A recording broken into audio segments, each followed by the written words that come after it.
I feel sorry for Melvin. Man. He's been led astray. And I did some homework on his representation, and they're not bad. Mm-hmm. In this situation, they've handled it poorly, and I think they've given this kid some bad advice. Not going to beat up on the agents, but Melvin Gordon probably needs to find new representation to fix this situation. Why can't you beat up on the agents? Because those are the ones that are advising him. I agree. But in other instances, they've done a great job. This one here, they've done a bad job. I think Melvin Gordon needs to find new representation. Bad advice. Horrible timing, worse than the bad advice. Know the circumstances and the context matters, Melvin Gordon. Amen. You are playing for the L.A. Chargers. I played for the San Diego Chargers. The last time this Chargers team had a franchise running back, he was a Hall of Famer by the name of LaDainian Tomlinson, my teammate. Ask yourself. Don't even say the answer aloud. Look in the mirror. And when you're talking to these Chargers executives, do you think they see LT when they're talking to you? That's one. Two, do you know the same team that Phillip Rivers is going into his last year on his contract? The franchise quarterback who still is balling. Throw the birth certificate out the window. This dude is balling. He owns some other stuff. Playing actually better than even Tom Brady, even though Tom Brady wins the Super Bowls. This guy individually balling. Forget his age. And now you're going to ask for money prematurely and we ain't even paid our franchise quarterback? You marry those two concepts. Whoever told you to go step in there, or more importantly, stay away from this facility while you were in the pursuit of what was best for you, I'm sorry, man, they led you astray. It's the agents. And I fully place the blame on them because at the end of the day, it's the player's job to worry about what we can control on the football field, right? But in the contract negotiations, that is not our area of expertise, right? That is not what we got involved in this game. We got involved in the game for the financial side of it, the financial security, but I relied heavily on my agents to give me the best advice possible. And you had a good agent. And I had good agents.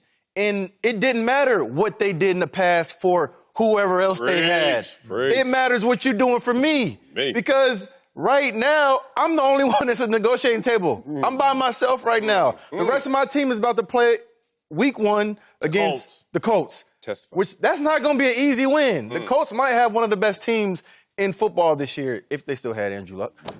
But I'm blaming the agents on this one because they. So you do feel sorry for Melvin? Hell yeah. I feel sorry because I feel like he's getting bad advice. And that's my boy. And Melvin Gordon is one of my boys. And I feel like he's getting some bad advice. I feel sorry for Melvin Gordon here in this situation because longevity would prove out what Melvin Gordon is. And I think through the longevity, he would get the respect that is deserved. There are some players that come in, they have the splash, they have the name, they have the brand, and, you know, like an Ezekiel Elliott. And you can look at the stats and it backs what you're saying.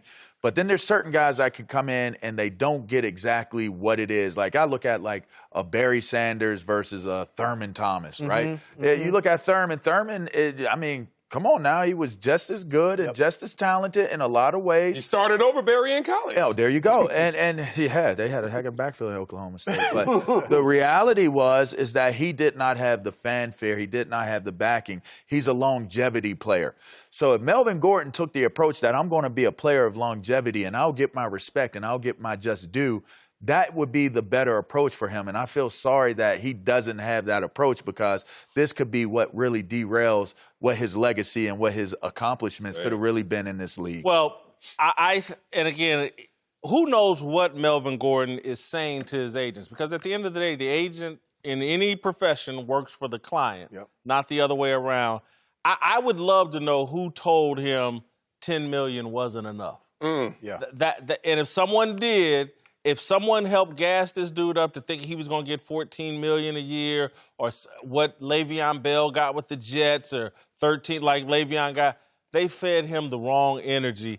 And so I do feel sorry for him because I hope this hasn't reached the point of no return where the Chargers follow up on what they're saying. And he never gets that $10 million a year because you're right. Over time, Curtis Martin wasn't appreciated. There you go. Over time. It's a good one. Put up it's a really numbers good one. over time. Yes. So I feel sorry for Melvin Gordon. Try new agents. Thanks for watching. Subscribe here to get the latest from the show. And be sure to check out more of the best clips from Speak For Yourself, or go watch a few segments from our other shows on FS1.